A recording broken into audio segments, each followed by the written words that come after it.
सेना के कुछ कमांडो पहाड़ी इलाके में गश्त लगा रहे थे।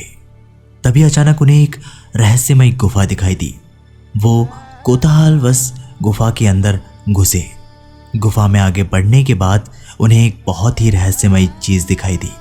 जब उन्होंने ठीक से देखा तो पाया कि एक एयरक्राफ्ट यानी विमान है जो कि करीबन 1000 साल पुराना है। इसके पहियों में घातक हथियार लगे हैं और इसका आकार बहुत ही अजीब था, क्योंकि ये विमान आज के ज़माने की तरह नहीं दिख रहा था। लेकिन जैसे ही वे उस विमान के पास गए, वे सभी अचानक रहस्यमय तरीके से गायब हो गए। उन्होंने इस घटना को अपने कैमरे में भी फिल्माया।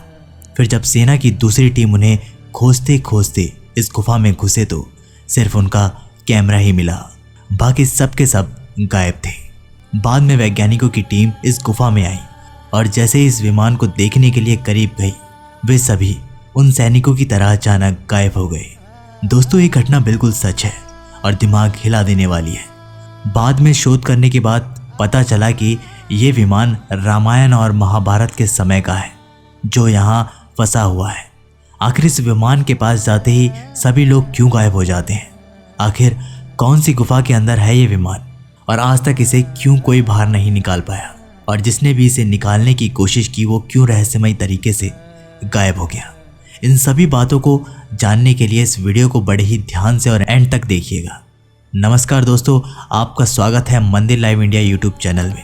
अगर वीडियो पसंद आए तो लाइक, शेयर और चैनल को सब्सक्राइब करके बेल आइकन को प्रेस करना मत भूलिएगा और कमेंट बॉक्स में सच्चे दिल से ज़रूर लिखिएगा, हर हर महादेव। हम सभी जानते हैं और पढ़ते आए हैं कि रामायण काल और महाभारत काल में विमान होते थे।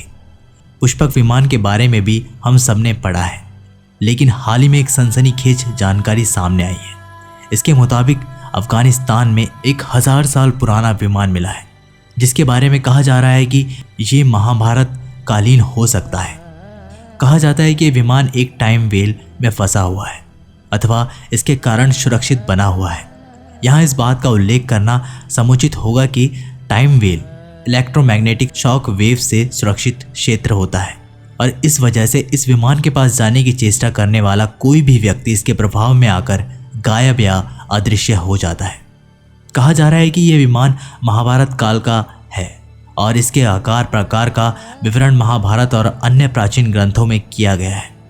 इस कारण से इसे गुफा से निकालने की कोशिश करने वाले कई सील कमांडो गायब हो गए या फिर मर गए हैं।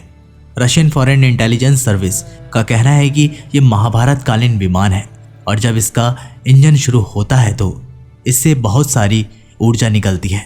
इस एजेंसी ने 21 दिसंबर 2010 इस आशय की रिपोर्ट अपनी सरकार को पेश की थी। रूसी रिपोर्ट में यह भी कहा गया है कि इस विमान में 4 मजबूत पहिए लगे हुए हैं और ये प्रज्वलन हथियारों से सुसज्जित है। इसके द्वारा अन्य घातक हथियारों का भी इस्तेमाल किया जाता है और जब इन्हें किसी लक्ष्य पर केंद्रित कर प्रक्षेपित किया जाता है तो ये अपनी शक्ति के साथ लक्ष्य को भस्म कर देते हैं। ऐसा माना जा रहा है कि ये प्रागैतिहासिक मिसाइलों से संबंधित विवरण है। अमेरिकी सेना के वैज्ञानिकों का कहना है कि जब सेना के कमांडो इसे निकालने का प्रयास कर रहे थे तभी इसका टाइम वेल सक्रिय हो गया और इसके सक्रिय होते ही 8 सील कमांडो गायब है।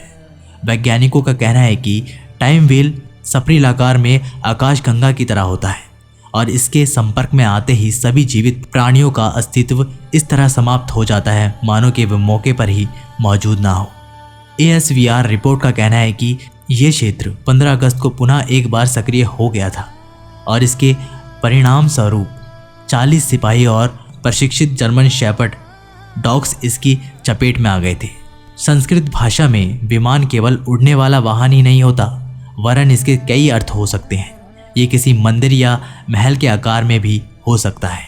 ऐसा भी दावा किया जाता है कि कुछ एक वर्ष पहले ही चीनियों ने लहासा तिब्बत में संस्कृत में लिखे कुछ दस्तावेज पे पता लगाया था और बाद में इन्हें ट्रांसलेशन के लिए चंडीगढ़ विश्वविद्यालय में भेजा गया था। यूनिवर्सिटी की डॉक्टर रूथ रैना ने हाल ही इस बारे में जानकारी दी थी कि ये दस्तावेज ऐसे निर्देश थे जो कि अंतरातारकीय अंतरिक्ष विमानों को बनाने में संबंधित थे। हालांकि इन बातों में कुछ बातें अंतर्जित भी हो जाती है कि अगर ये वास्तविकता के धरातल पर सही ठहरती है तो प्राचीन भारतीय ज्ञान, विज्ञान और तकनीक के बारे में ऐसी जानकारी सामने आ सकती है जो कि आज के ज़माने में कल्पनातीत भी हो सकती है। तो दोस्तों, आप लोगों को ये वीडियो कैसी लगी हमें कमेंट करके ज़रूर बताइएगा। मैं जल्दी मिलता हूँ आपसे एक नई वीडियो के साथ। तब तक के लिए नमस्कार, टेक केयर।